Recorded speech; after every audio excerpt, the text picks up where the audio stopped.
All right.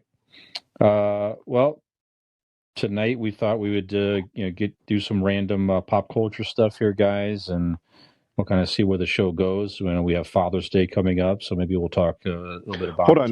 that stuff. Go ahead. Before we get into that, I did listen to last week's episode, guys.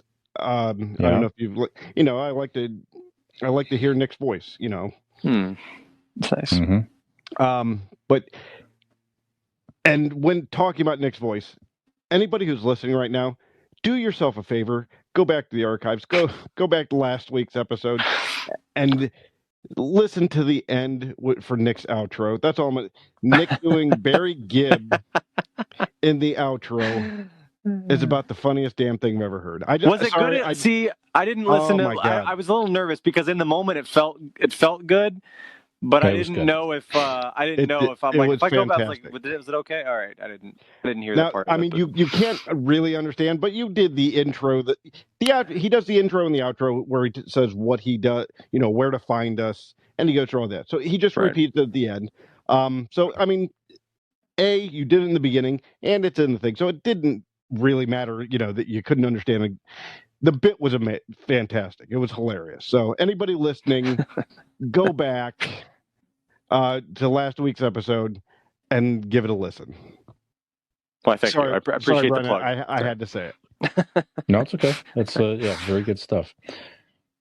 Yeah, it was one of the funnier laugh out loud moments for me on this show. So that was good. I was crying, literally. Yeah, it's fun. Okay, so speaking of Nick a little bit more, you mentioned earlier. Well, I like where this episode's going. Everybody's praising me. We're talking about me. It's good. Well, look what happens when you finally be funny. I know. Yeah, I might have to try it more often. Yeah, jeez, put some more fucking effort around here. Jesus. So you mentioned in your intro, Nick, that your parents named you Nick, obviously, but I did. As mentioned on a prior episode, you were actually named after a famous musician who your father was a big fan of, him and this particular band, which would be Motley Crue. Nicky Sixx is who I was named after. Mm-hmm. Yes, only human that I know is named after Nicky Sixx. Is that right? Which is very interesting. Well, it's very interesting. It's cool. Yeah. And I caught today that Motley Crue this year is celebrating 40 years of existence. They formed in 1981.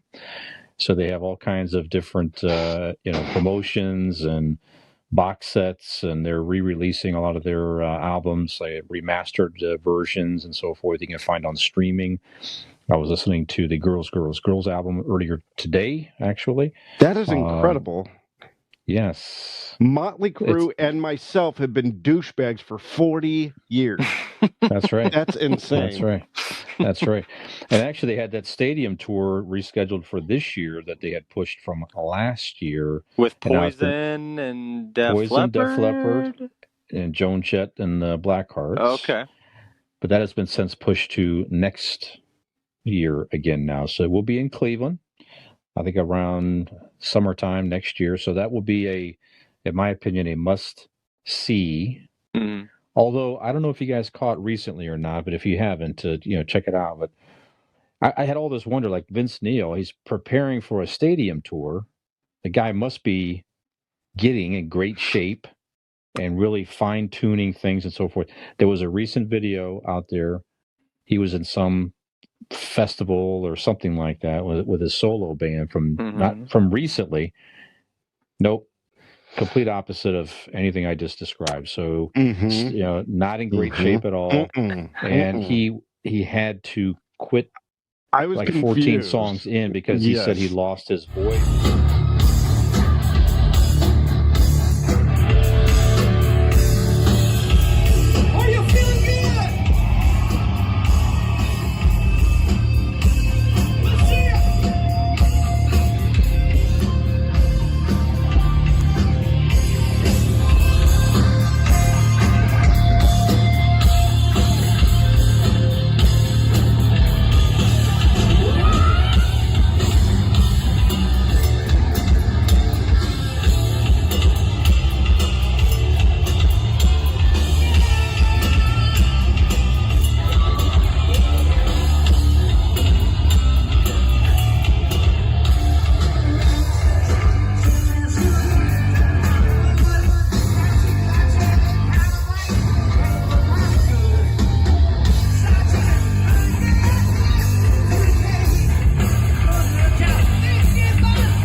It's like they were supposed to be on a freaking stadium tour this year. This guy is in no shape at all. He was like, sweet, COVID. Now I don't have to fucking do anything. When you started describing that, like I'd seen a recent picture of him, and I'm thinking to myself, when you started describing that, like, being in shape, I'm like, unless fucking Round is a shape, so I guess that could be what he's talking about. Man, and it's like you wonder if the tour promoters are like, what in the hell are you doing out here? Now you got everybody buzzing about you and your loss of. They've already had to do some damage control with Phil Collins from Def Leppard, kind of step up and say, no, he's going to get his voice back. I'm confident for next year. It's like, just stay completely out of the public eye right now, man. I get you probably need money, fine, but just get yourself together, fine tune the voice again, and get out there for one big final big thing. With the way he do the little rinky-dink shows. Go ahead. With the way he looked, he could probably make money on like the pie eating circuit. I think cash prizes are pretty good in those. Yeah, that's a real bummer. However, I'm not here to body shame Vince Neil. However, I will say, I know Dean's here for that, but I've wondered that Brian, what you mentioned about like the promoters being like, I've wondered that about really since they've come back. They came back in 2005, the original 4 members. Now, that tour was good. That one wasn't bad, but right after that, I mean, his voice, that's where you see all these videos. His voice is not, first of all, those all the singers of that era really painted themselves into a corner by singing the way he did, because you just can't duplicate it. Like you can't hit those notes. You can't sing that way. Your voice is not that way, and it's not. You're an older man now. You can't sing like that, and it's. Well, look at the way they look too, Nick. They did the same thing with their look. Long hair. Looking all pretty with the fucking makeup. You can't. Once you get older, that's not happening. Everybody just looks like go. Everybody looks like Dee Snider now. Exactly. It doesn't fucking matter anymore. Dee Snider from Twisted Sister. Yeah, it's just like I don't know how they can continually, like, when they keep signing specifically Motley Crue up. And don't get me wrong, guys. I love Motley Crue. I do. And not just because of the namesake or because I grew up with their music, but in my teenage years, I found a certain connection with them as well. And I'm a big Tommy Lee fan, and I just love his drum style and whole vibe of what they represented at that time and things like that. And did they make bad decisions along the way? And probably still do. Absolutely. But I like Motley Crue. I don't understand how they keep finding a way to put them out on tour, because I'm like, Vince doesn't sound good. He doesn't even sing half of the songs. And what he does doesn't sound good. Like, I don't know why. Yeah. And Mick Mars, I mean, by God, the poor guy, he's on a wheelchair playing a guitar now because he's got a degenerative spinal disease or something like that. I mean, at what point do you just call it quits? Just tap out. Nicky and Tommy can still do this, absolutely. Like, they're in decent enough shape. They still do their thing. They're fine. But, I mean, and don't get me wrong, Mick Mars, his performance on the stage is not affected. I mean, the guy could still play the hell out of that guitar. But I've always wondered that about Vince Neil. I mean, is he in a legitimate wheelchair? Yeah. Well, I don't know if he permanently is, but I know when they started, he would stay at his mic stand stationarily and not really move, because he would just have to stand in place. As it progressed and they continued to tour, there were legs of tours where they made him this really bitchin' ass metal, chrome, metallic, wheelchair, medieval looking thing. But he was legitimately in a wheelchair because he had to be. He could still sit there and play the guitar, but he had to be in a wheelchair. And that's just, like I said, his performance is fine. But yeah, I don't know how they can continue to talk themselves into continually putting on these tours when I guess as long as they're selling tickets, that's really what it comes down to. As long as people are still going, it doesn't.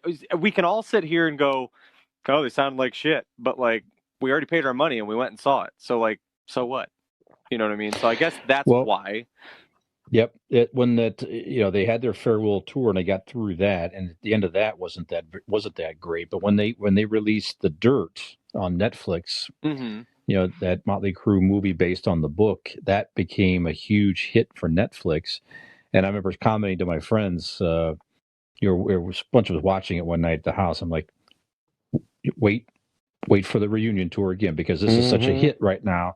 Right. They got that popularity. They got people, my age certainly grew up with them, that are looking to, they could buy a ticket, and go to the show and stuff like that. And they're going to roll them out there again. And sure enough, it's where we are. So, but yeah, I'm with you. At some point, it's like do you start to tarnish your legacy a little bit? I don't know. But having said all that, I mean, their early stuff, I think you'll agree, Nick, is fun, great music, entertaining, live. That the first Motley Crue album with Live Wire, and then Shout Out the Devil Shout album. Out the Devil's still my favorite. That's my Those favorite one, front to back. Are great albums. They sound good. Vince is the top of his game singing before they got too far off the rails with the drugs and everything.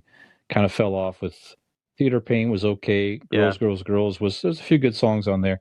And they kind of got back and got clean, and Dr. Feelgood was a decent album, and they put out some good music kind of throughout the years. So the one the different singer actually, and this was before the age where they are now, but the one with John Corabi, the self-titled Motley Crue album was very good. Right. It just, I don't think people took to it because it wasn't Vince, and it was just a different style. But that was kind of ahead of its time. But I liked Generation Swine a lot. That was 97. That was their first all original four getting back together after taking a break from each other. But I always liked that one a lot. Yeah, good stuff through the years. So anyway, congratulations, Motley Crue, 40 years. Hopefully the stadium tour works out and everybody looks and sounds good as they can. And so I'm still interested to go. I mean, to see the other bands as well, at the very least, I'm interested to go to that tour. So get T-Bone flipping around on that drum kit again. Let's go. Yeah, absolutely. Go. The people watching will be extraordinary. Yes. Yeah. Will be extraordinary. I'd go just for that. Yeah. I joked with Allie. I'm like, if they just put up bleacher seats up in Cleveland at the entrance and sold $30-$40, you couldn't go in. Okay. Yeah. You just get to sit there at the bleachers, watch people come and go, hear the music. Okay. But that's good enough for me. That's good enough for me. You buy a ticket to kind of like be the press the press people at the red carpet. As the celebrities are coming in, you get everybody's there taking pictures and just watching the celebrities. Yeah. That's what we do. We just sit there and take pictures of these ugly muskrats scurrying into the Vince Neil concert. Yeah, it's going to be like a cheetahs and leopards. A lot of leopard prints somehow outgrown their skin, sort of, and are just sort of popping out of their skin, sort of. It's going to be a lot of that. You know what I'm saying? So because make no mistake, that is the show. Yeah, a lot of Aquanet. Yeah, oh yeah, for sure. A lot of high heels, all that. Yeah, it's gonna be fantastic. Oh man, drunk old ladies in heels. That is gonna be the best. And they're walking in already drunk on fucking wine coolers. Yeah, oh yeah. It's gonna be terrific. That's what I mean. That's the best. Okay, enough of Motley Crue. So congratulations, Motley Crue. Everybody's saying that. Yes. What? Enough Motley Crue? Yeah. Not everybody, but a lot of people are. You're probably right.